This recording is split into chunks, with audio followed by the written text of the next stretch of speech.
Welcome to sauce TV. నేను మీ ఆబిద్ హుస్సేన్. నెల్లూరు జిల్లాలో ఎక్కడ చూసినా కూడా నిన్నటి వరకు ఒకటే టాపిక్ ఉంది.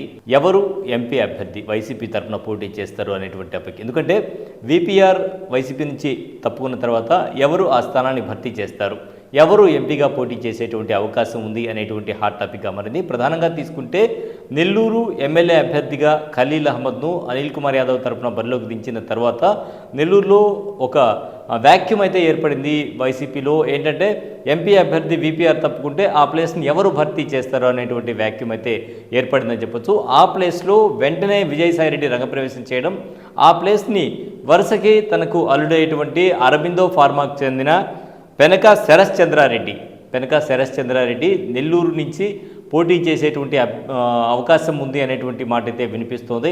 పెనక శరత్ చంద్రారెడ్డి ఒక పారిశ్రామికవేత్తగానే కాకుండా విజయసాయిరెడ్డికి అల్లుడి వరుస కావడం, అదేవిధంగా అధిష్టానం కూడా ఆయన నమ్మేటువంటి అవకాశం ఉండడంతో ఆయన పేరు ప్రధానంగా వినిపిస్తోంది. ఎవరైతే ఎంపీ అభ్యర్థి ఉన్నారో వైసీపీకి అంటే సరిజోడయ్యేటువంటి పరిస్థితి ఏది విపిఆర్ ఎవరైతే ఉన్నారో విపిఆర్ లాగా అందరినీ కూడా కలగలుపుకొని ముందుకు వెళ్ళేటువంటి అభ్యర్థి, అదేవిధంగా ఒక బడా పారిశ్రామికవేత్త ఉంటేనే ఆ ప్లేస్ని ఖచ్చితంగా భర్తీ చేసేటువంటి అవకాశం ఉంది అని వైసీపీ అధిష్టానం ఆలోచించిన తర్వాత ఈ పేరుని ఇప్పుడు తెర మీదకి తీసుకురావడం జరిగింది. సో ఖచ్చితంగా పెనక శరత్ చంద్రారెడ్డి వైసీపీ తరఫున పోటీ చేసేటువంటి అవకాశం ఉంది అనేది అయితే మనకు తెలుస్తోంది.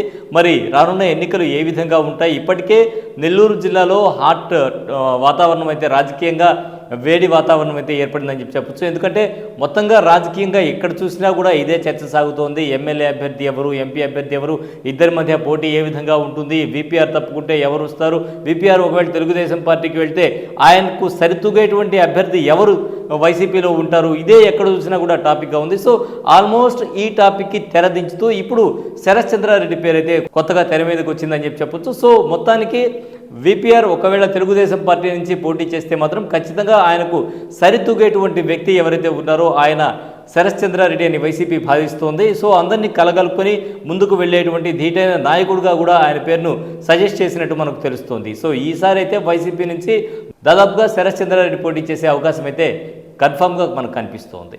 ఇది ఇవాల్టి స్పెషల్ రిపోర్ట్. మరో స్పెషల్ రిపోర్ట్తో మళ్ళీ కలుద్దాం. అంతవరకు సెలవు. నమస్కారం.